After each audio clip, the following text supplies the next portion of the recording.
Convido a todos para o Momento Múltipla. Um tempo para refletir sobre a Palavra de Deus. Palavras de transformação e mudança de vida motivadas pela multiplicação da fé.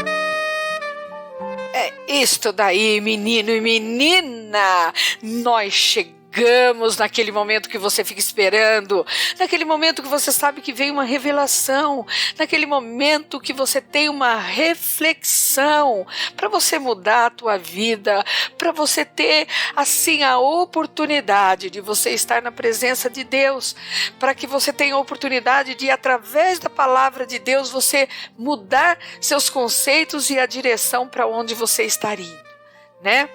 E eu quero te dizer que hoje eu trouxe para você uma reflexão sobre reclamação, sobre murmuração.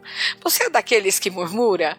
Você é daqueles que está assim hoje na presença de Deus, reclamando com Deus, reclamando da vida, reclamando do seu próximo, reclamando de tudo quanto é coisa? Por exemplo, você acorda, eu pus o pé esquerdo no chão, não o direito. Vai no banheiro, a água tá gelada, a água tá quente demais. Daí vai tomar o café, não gostei desse pão, o pão tá queimado, não, o pão tá claro demais. Amados, tem gente que só vive reclamando na vida. E o tema de hoje é reclamação e invalidação de Deus. Você sabia disso? Eu acho que é uma revelação importante para quem está passando por momentos de tribulação e sofrimento. Você é daqueles que está passando por tribulação, sofrimento? Eu quero te dizer que não é só você, não. E quando nós estamos passando por uma situação difícil, ou temos um problema que parece não ter solução, sabe, queridos, é comum sentir que Deus não atende às nossas súplicas, ou que se esqueceu de nós. E às vezes nós optamos pelo caminho mais fácil para nós, mais difícil espiritualmente, por reclamar pela suposta ausência de Deus ou a sua ajuda. Ou mesmo nós reclamamos também para as pessoas ao nosso lado que nós estamos sempre no papel de vítima. O reclamão é uma vítima. Para ele, o reclamão é uma vítima. Eu nunca vi um reclamão dizer que não é vítima. Ou simplesmente, amados, nós podemos colocar-nos diante de Deus, perguntando-lhe por que as coisas são assim. Por que nos aconteceu tal ou tal coisa? Sabe, queridos, é pergunta que, assim, de qualquer maneira, pode estar carregada de raiva. Miriam, eu com raiva, sim. Porque você sempre vai sentir que o que acontece com você é injusto. Então, quando você chegar até diante de Deus, você também vai cometer a injustiça de achar que Deus não está te olhando, porque Ele não está te ouvindo, Ele não está te abençoando, porque Ele não quer te abençoar.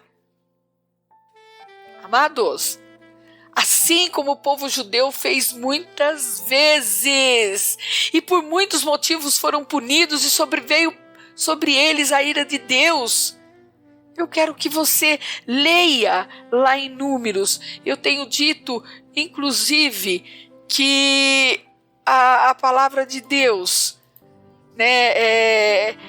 ela é cultura cristã quando você vai lá na Bíblia, tá? Então leia Números, né? E eu quero te dizer eu quero te alertar que o veneno da murmuração vem da reclamação e vai, sabe fazendo o quê? Nos enfraquecendo, vai tirando a vida de Deus em nós. Ui, Miriam, vai tirando a vida de Deus em nós? É isso mesmo, menino e menina. Quando você murmura, que é o veneno, ela vem da reclamação e nos enfraquece. E a vida de Deus vai saindo de nós. Nós precisamos nos prevenir e não deixar que esse veneno cresça em nós, que essa erva daninha que é maligna esteja conduzindo os nossos pensamentos e os nossos sentimentos. O veneno da murmuração afasta Deus sim da nossa vida. Leia lá em João capítulo 8, versículos 21 a 30. E eu quero te perguntar hoje, agora, mas responda para você sinceramente. É válido reclamar diante de Deus? Será que essa nossa atitude desagrada o nosso Pai do céu? Tá bom, Miriam, mas como agir diante dele em meio às nossas angústias? Querido, em primeiro lugar, é preciso recordar que ninguém gosta de sofrer. Física, moral, espiritual, economicamente, de todas as formas. Nós gostaríamos de ver o sofrimento bem longe de nós. E nós pedimos isso em oração a Deus. Se você não pede, você está morgando, você está sendo trouxa. Você está deixando levar por mentiras de Satanás, porque nós temos que tudo levar em oração ao nosso Deus. Tudo. Agora, no entanto,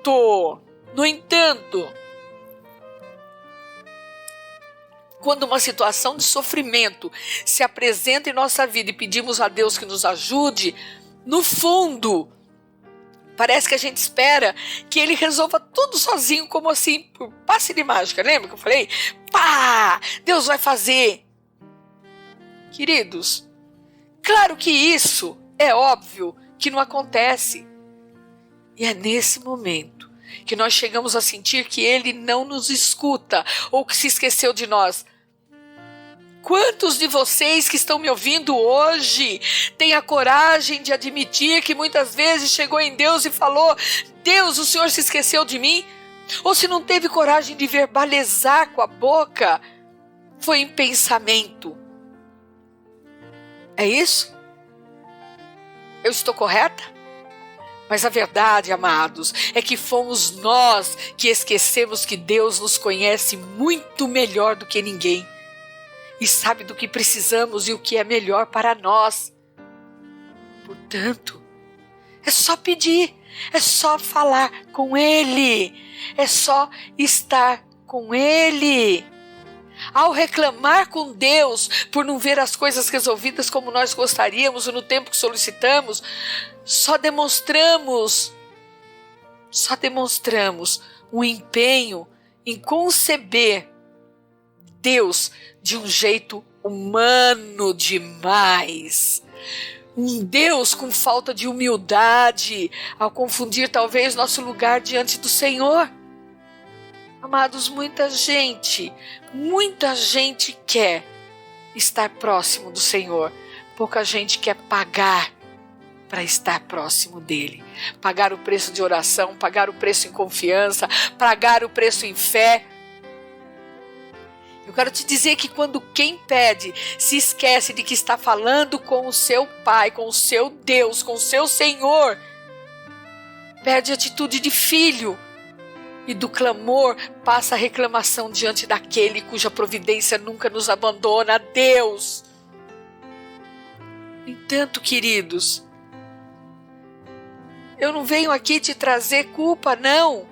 Porque eu quero dizer que Deus entende perfeitamente o que nós estamos passando e sabe que esse nosso jeito, né, seu jeito de reagir é fruto do nosso desespero, do cansaço, da frustração, que não deveria existir, porque quando nós confiamos em Deus, nós temos que confiar em Deus.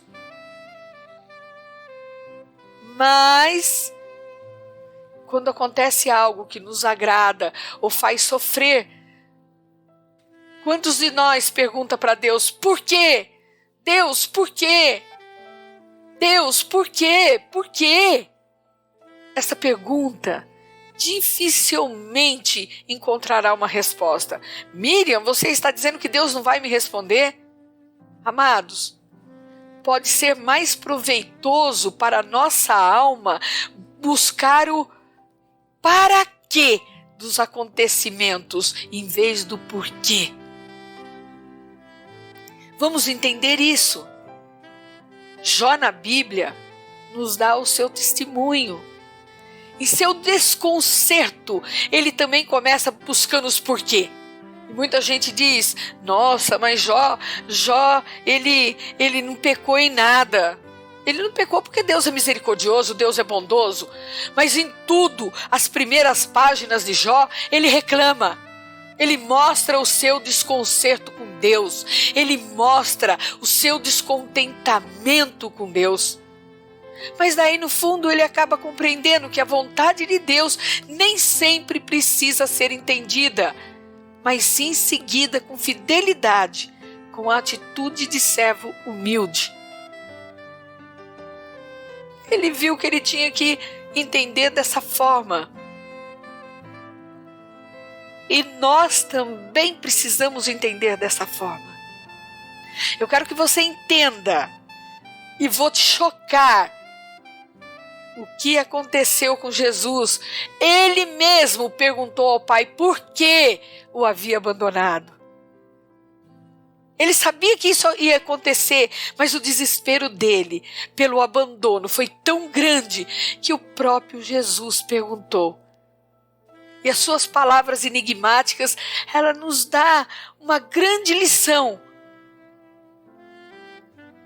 Porque elas não surgem de uma atitude soberba, quando muitas vezes a nossa é soberba, mas demonstra o sentimento de solidão e desconcerto de Jesus ao estar ali na cruz. E ele tinha motivos. Mas, depois que ele falou essas palavras,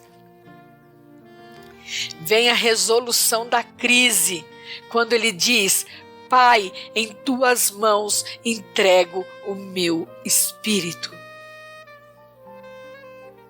Gente, isso é tão grande, tão sublime, porque ao mesmo tempo que Jesus pergunta, ele invalida a pergunta, colocando a solução, a resolução da crise dele.